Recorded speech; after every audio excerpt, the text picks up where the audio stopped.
జీవన ప్రమాణాలను మెరుగుపరచడంలో భాగంగా ట్రాఫిక్ ఇబ్బందులను తొలగించడానికి మెట్రో విస్తరణ, ఎలివేటెడ్ కారిడార్ల నిర్మాణం చేపట్టడం వంటి బృహత్తరమైన ప్రణాళికలతో ప్రభుత్వం ముందుకు వెళ్తుందని ముఖ్యమంత్రి రేవంత్ రెడ్డి చెప్పారు. హైదరాబాద్ నగర జీవన ప్రమాణాలను మెరుగుపరచడంలో భాగంగా ట్రాఫిక్ ఇబ్బందులను తొలగించడానికి మెట్రో విస్తరణ, ఎలివేటెడ్ కారిడార్ల నిర్మాణాలు చేపట్టడం వంటి బృహత్తరమైన ప్రణాళికలతో ప్రభుత్వం ముందుకు వెళ్తోందని ముఖ్యమంత్రి రేవంత్ రెడ్డి చెప్పారు. ఓఆర్ఆర్ లోపలే కోర్ అర్బన్ ప్రాంత పరిపాలన మొత్తం ఒక గొడుగు కిందకు తెచ్చి హైదరాబాద్ నగర అభివృద్ధికి స్పష్టమైన రోడ్ మ్యాప్ ను రూపొందించామని చెప్పారు. శాసన మండలి సభ్యులు లేవనెత్తిన ఒక ప్రశ్నకు సమాధానంగా ముఖ్యమంత్రి మాట్లాడుతూ హైదరాబాద్ నగర అభివృద్ధిలో భాగంగా మెట్రో రోడ్ల విస్తరణపై సమగ్రంగా వివరించారు. లాస్ట్ మైల్ కనెక్టివిటీ లక్ష్యంతో 24,000 కోట్లతో మెట్రో రెండో దశ 76 కిలోమీటర్ల మేరకు విస్తరణకు ప్రతిపాదనలకు సిద్దమైందని చెప్పారు. దేశంలో ఎక్కడా లేని విధంగా బేగంపేట ఎయిర్పోర్ట్ రన్వే కింద నుంచి ఉత్తర తెలంగాణ వైపు వెళ్లే ప్రయాణికుల ఇబ్బందులు తొలగించడానికి అండర్ టనెల్ నిర్మాణానికి అనుమతి తీసుకున్నాం. నిరంతర ప్రయాణానికి 29 ప్రాంతాల్లో under pass, surface roads, elevated కారిడార్ల నిర్మాణాలు జరుగుతున్నాయి. ఉత్తర తెలంగాణ మొత్తం అక్కడి వరకు వచ్చి బాటిల్ నెక్ అయిపోతుంది అధ్యక్ష.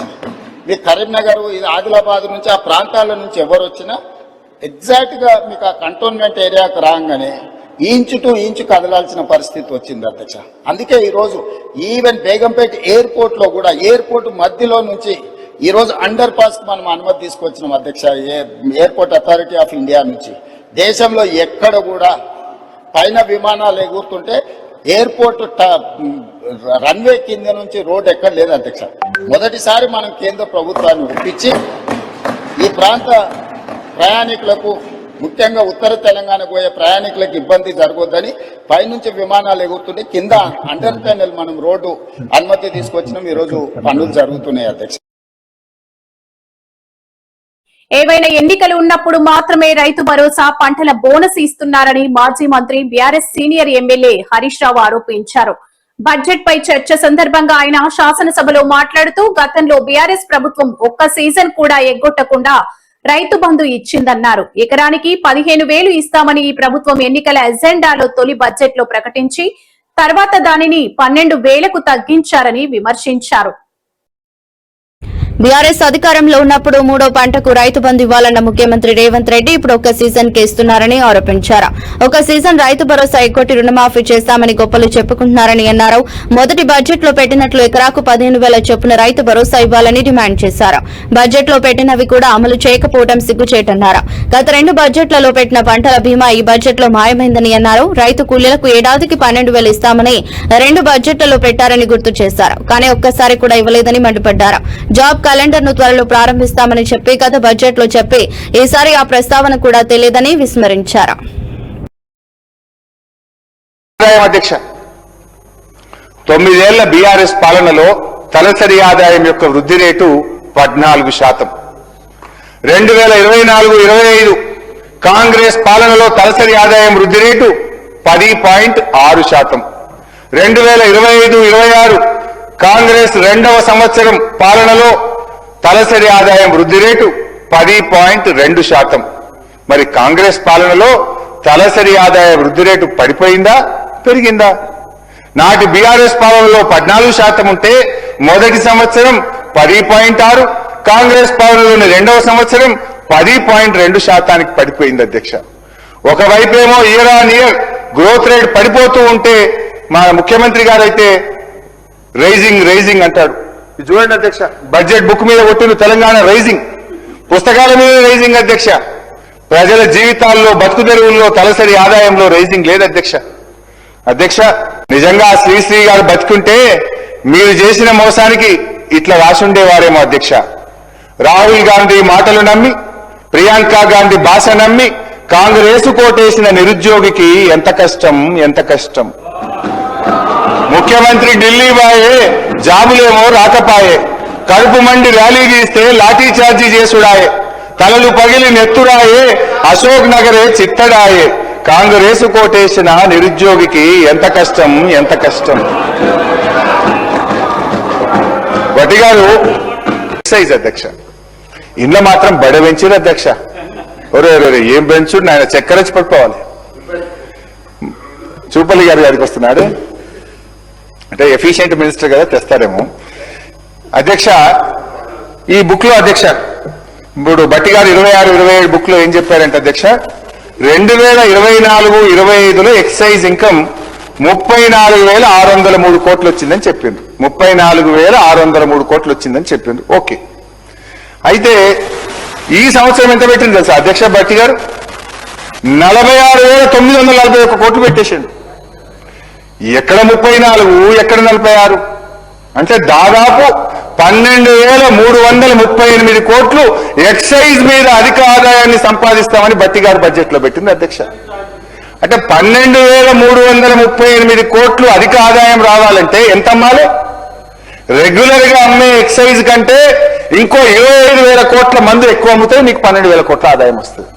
అంటే 25,000 కోట్ల రూపాయల మందు ఇంకెక్కువ అమ్మాలంటే గల్లీ గల్లీకి బెల్ట్ షాపు, గ్రామ గ్రామానికి బార్ షాపులు పెడతారా అధ్యక్ష? అంటే ఈ రాష్ట్రాన్ని తాగుబోతు తెలంగాణ చేస్తారా? ఏం చేయదలుచుకున్నారు ఈ రాష్ట్రాన్ని మీరు? ఎట్లొస్తుంది అంటే మీరు పెట్టుకున్న గ్రోత్ 35% ఎక్సైజ్ లో అధిక ఆదాయం వస్తుందని మీరు ఈ సంవత్సరం పెట్టుకున్నారు అధ్యక్ష. ఎట్లా సాధ్యమవుతుందని నేను అడుగుతా ఉన్నా అధ్యక్ష.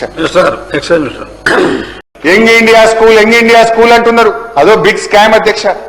యంగ్ ఇండియా స్కూల్ ఇప్పటిదాకా 76 మంజూరు చేసినారు. మా బీఆర్ఎస్ ఎమ్మెల్యేలకు ఒక్కరికి కూడా యంగ్ ఇండియా స్కూల్ ఇస్తలేరు. పార్టీ మారిన 10 మందికి అయితే ఇచ్చింది అధ్యక్ష, కానీ మాకు మాత్రం యంగ్ ఇండియా స్కూల్ ఇవ్వలేదు అధ్యక్ష.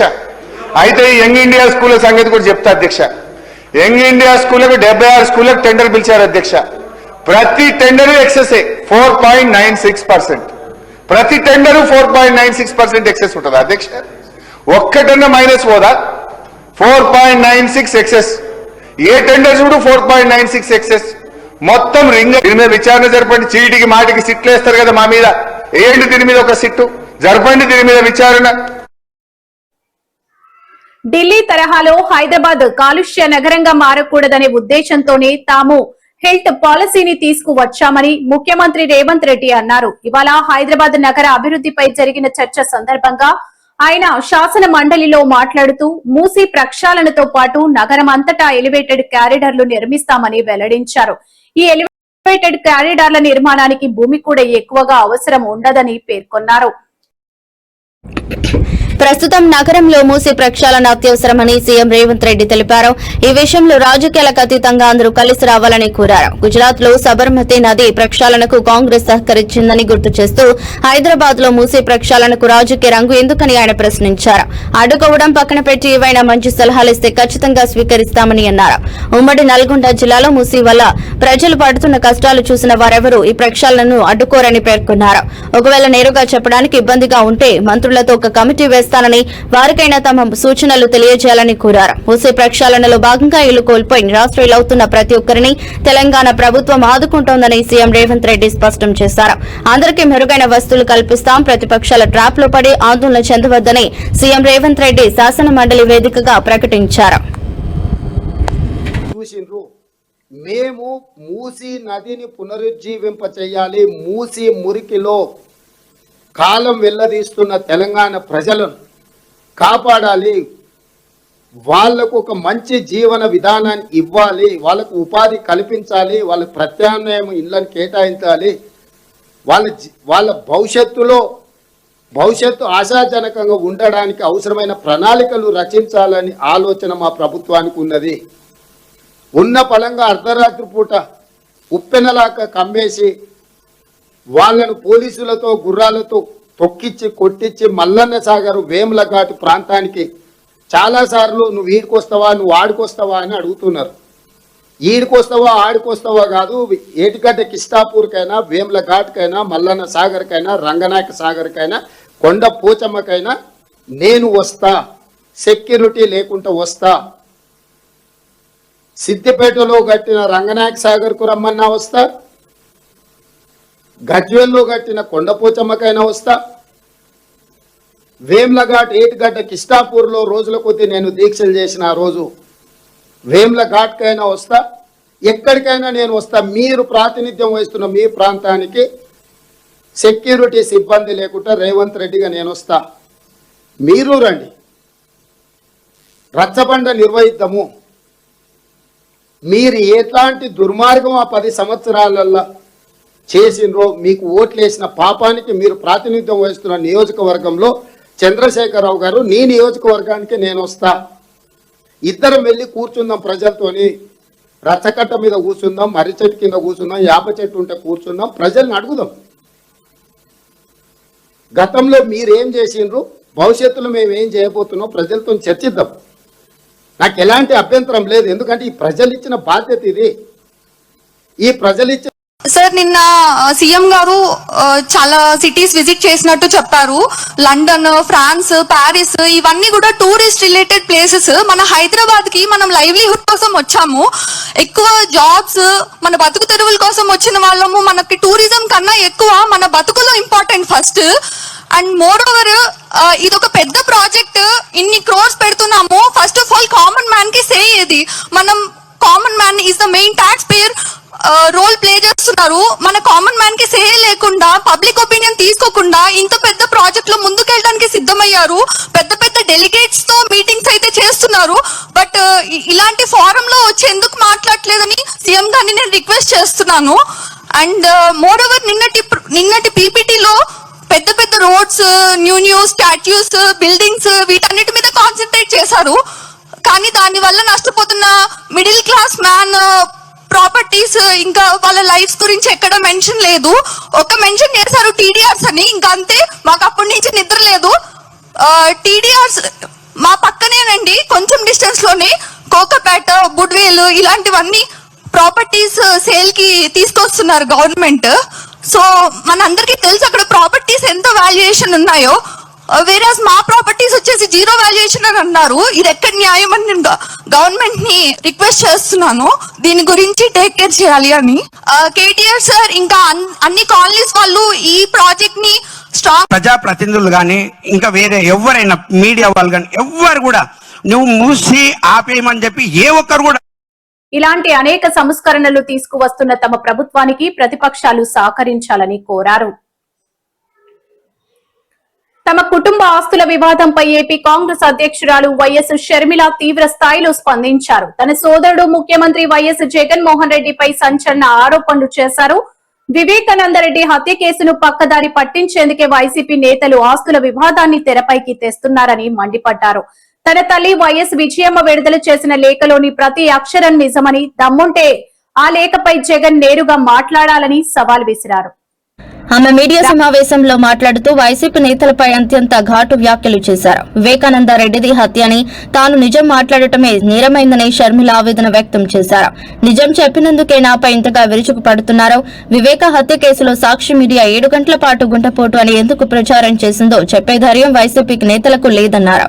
దానికి సమాధానం చెప్పాల్సింది అవినాష్ రెడ్డి, సాక్షిని నడుపుతున్న భారతిరెడ్డి. ఆ విషయంపై మాట్లాడలేక ఆస్తులంటూ కొత్త వివాదాన్ని సృష్టిస్తున్నారని షర్మిల విమర్శించారు. తన తల్లి విజయమ్మ విడుదల చేసిన లేఖపై వైసీపీ సైతాన్ సైన్యం చేస్తున్న దుష్ప్రచారాన్ని షర్మిల తిప్పికొట్టారు. ఈ ఆస్తుల వివాదం పూర్తిగా వ్యక్తిగతమైనదని, దీనిపై మాట్లాడాల్సింది జగన్మోహన్ రెడ్డి అని షర్మిల అన్నారు. నిజం కాదని, విజయమ్మ గారు అసలు సంతకం పెట్టలేదని, లేక ఒత్తిడి మీద నేను పెట్టించానని మళ్ళీ వైసీపీ సైతాన్ సైన్యం ప్రచారం చేస్తుందని విన్నాం. అసలు నిజంగానే విజయమ్మ గారు సంతకం పెట్టకపోతే విజయమ్మ గారు బయటకు వచ్చి సంతకం నాది కాదు అని విజయమ్మ మీడియాకు చెప్పే అవకాశం లేదా? విజయమ్మకి చెప్పలేరా? లేక జగన్మోహన్ రెడ్డి గారే ఫోన్ తీసుకొని, అమ్మా సంతకం నువ్వు పెట్టలేదంటున్నారు, నిజంగానే సంతకం నీదేనా అమ్మా అని జగన్మోహన్ రెడ్డి గారు అడగలేరా? పోనీ అమ్మా సంతకం నీది కాకపోతే చెప్పు, నేను సాక్షి రిపోర్టర్ను పంపిస్తాను, మీడియాతో నువ్వు మాట్లాడు అని జగన్మోహన్ రెడ్డి గారు అమ్మని అడగలేరా? మరి ఎందుకు అడగలేదు? మరి విజయమ్మ గారైనా మీడియాకు వచ్చి ఎందుకు చెప్పలేదు నా సంతకం కాదు అని?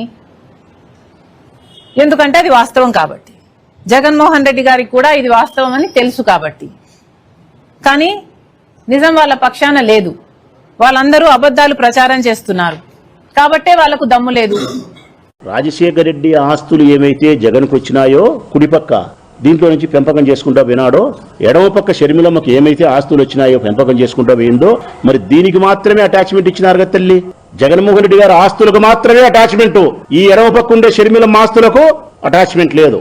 అంటే ఏమని అర్థం తల్లి? అప్పటికి ఆస్తి రెండు భాగాలైందని, ఇది పుట్టినిల్లని, ఇది మెట్టినిల్లని. జగన్మోహన్ రెడ్డి గారిది తండ్రి ఆస్తి, తన సొంత ఆస్తి, తను సంపాదించుకునేది. షర్మిలమ్మకి ఇచ్చినది మెట్టినింటికి పోయింది, అత్తగారింటికి. ఆమె ఆస్తి అయిపోయింది. అందుకే ఆ ఆస్తికి అటాచ్మెంట్ ఇలే, ఈ ఆస్తికి అటాచ్మెంట్ ఇచ్చినారు. అడిగినప్పుడల్లా 236 కోట్లు ఇచ్చినాడు. దాన్నేం మాట్లాడుతుందమ్మా?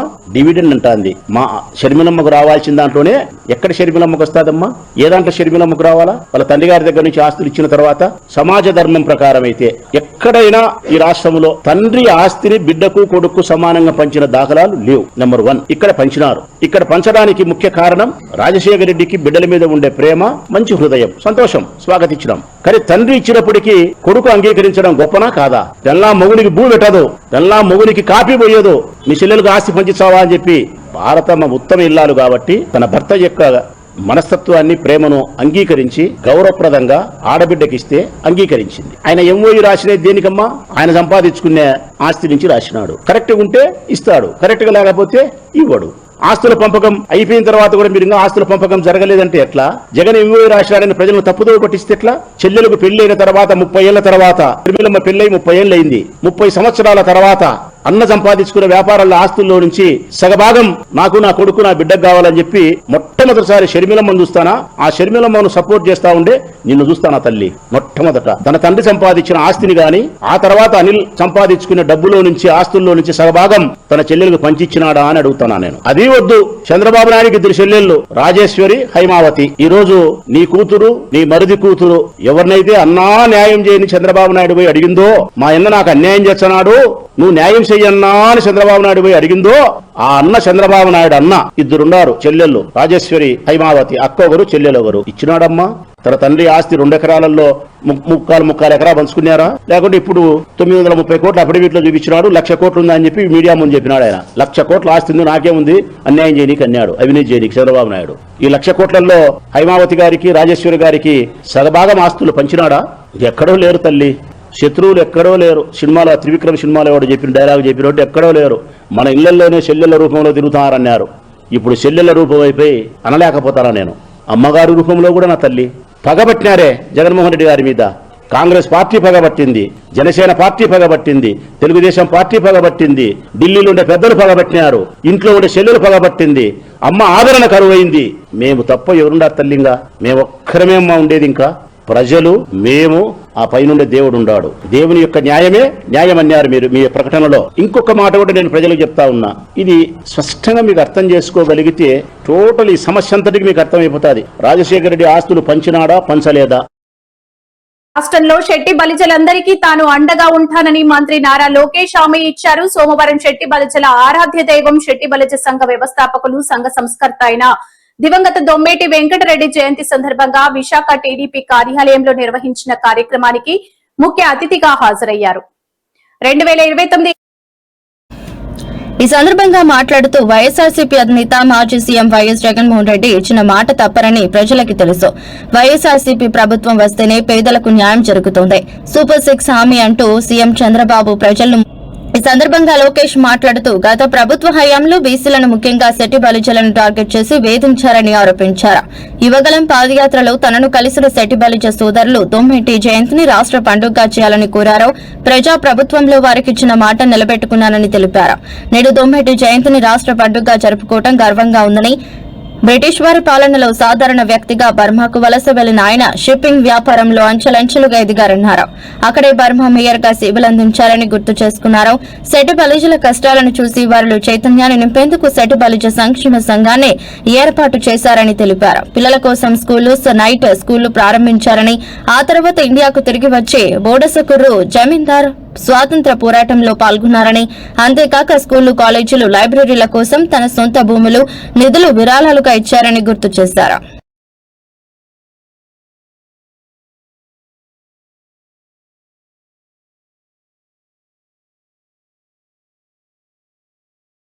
ఎన్నికల్లో వైఎస్ఆర్సీపీ అధినేత వైఎస్ జగన్మోహన్ రెడ్డి ముఖ్యమంత్రి కాకుండా అడ్డుకునే సత్తా కూటమి ప్రభుత్వానికి లేదని మాజీ మంత్రి కొడాలి నాని ధీమా వ్యక్తం చేశారు. దొంగ వాగ్దానాలతోనే చంద్రబాబు అధికారంలోకి వచ్చారన్నారు.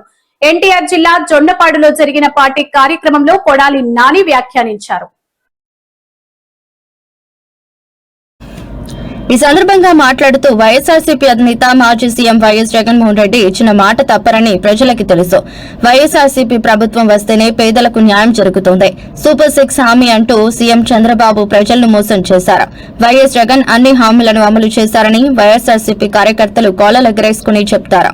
2029లో వైఎస్ జగన్ ను ప్రజలు గెలిపిస్తారు. వైఎస్ జగన్ వదులుకున్నామని రాష్ట్ర ప్రజలు బాధపడుతున్నారు. వైఎస్ జగన్ ఉంటేనే తమకు మంచి జరుగుతోందని పేదలు భావిస్తున్నారు. కావాలనే వైఎస్ జగన్ పై నిందలు మోపుతున్నారు. తండ్రి చనిపోతే తండ్రి ఆస్తులు వాటాలిచ్చేవారని చూశాం. తన సొంత ఆస్తులు కూడా వాటాలిచ్చిన వ్యక్తి వైఎస్ జగన్. వైఎస్ జగన్ పై దారుణంగా మాట్లాడుతున్నారని, వైఎస్ జగన్ ఎప్పుడూ చెల్లెళ్ల గురించి తప్పుగా మాట్లాడలేదు. లడ్డు విషయంలో దేవుడు కూటమికి ముట్టికాయలు వేశాడని వ్యాఖ్యానించారు.